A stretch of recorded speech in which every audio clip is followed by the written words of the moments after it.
அடுத்தடுத்து பெரிய பெரிய ட்விஸ்டெல்லாம் வந்து கொண்டு வந்தால் தான் இதுக்கப்புறம் பாண்டியன் ஷோ சீரியல்லாம் ஏற்கனவே பிடிச்சிருக்குன்னு பார்க்குறவங்கள அதிகம் பார்க்க வைக்க முடியும், ஒரு பெரிய ஆடியன்ஸ் ஷேரே எடுக்க முடியும் அப்படின்னு முடிவு பண்ணி தான் சூப்பரான சில திருப்பங்கள்லாம் வச்சுட்டு இருக்காங்க. அதில் சில சமயங்களில் சூப்பராக திருப்பம் வைக்கணுங்கிறத முடிவு பண்ணிட்டாங்க. ஆனால் அதை எந்த லாஜிக்கில் வைக்கணுங்கிறத முடிவு பண்ணாதனால தான் இந்த பழனிவேரோட கல்யாணம் நிற்க போகிற ஒரு விஷயம் நம்ம எல்லாத்துக்கும் தெரியும். அது இந்த கல்யாணம் நடக்காது அப்படின்னு ஆல்மோஸ்ட் எல்லாத்துக்கும் தெரியும். அப்படி இருக்கும் பொழுது அந்த கல்யாணத்துக்கு மேடை வரைக்கும் உட்கார வச்சு பொண்ணு வீட்டுக்காரங்க திடீர்னு முடிவு பண்ணி கூட்டு போகிறதெல்லாம் லாஜிக்காக ஒட்டே வரல.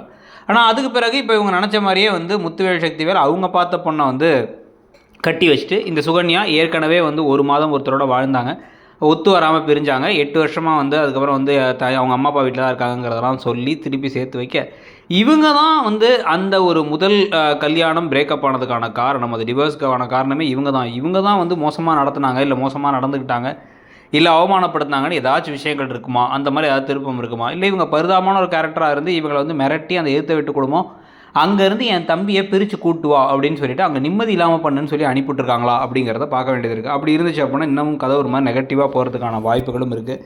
ஏற்கனவே குழலியை பற்றி சொல்லும் பொழுது அவங்கள பற்றியும் இதே விஷயங்கள் தான் சொன்னாங்க. ஏன்னா அவங்க வந்து ஒரு மாதிரி அவங்க மாமனார் மாமியாரே கஷ்டப்படுத்துகிற மாதிரி காயப்படுத்துகிற மாதிரி விஷயங்கள்லாம் பேசுவாங்க. அதே மாதிரி இங்கே பாண்டியன்லாம் வந்து வருத்தப்படுற மாதிரி வந்து சுகன்யா பேச போகிறாங்களா அப்படிங்கிறத பொறுத்து இருந்து பார்க்கணும்.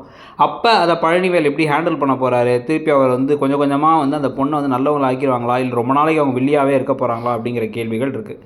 இது ஒரு பக்கம்னா இதுக்கு நடுவில் அரசியன் குமரவேல் கல்யாணமும் அடுத்து இந்த ஒரு பிரச்சனை ஓஞ்சி முடிகிறதுக்குள்ளே ஒரு 2-3 வாரம் கழித்து அந்த ட்ராக்குமே ஆரம்பிக்கிறதுக்கான வாய்ப்பு இருக்குது. சம்மருக்கு முன்னாடி வந்து அந்த கல்யாணமும் நடந்துடும் தான் தோணுது. அப்புறம் என்னென்ன விஷயங்கள் நடக்குதுன்னு தான் அடுத்து இந்த கதையுடைய முக்கியமான ஒரு போக்காக இருக்க போது.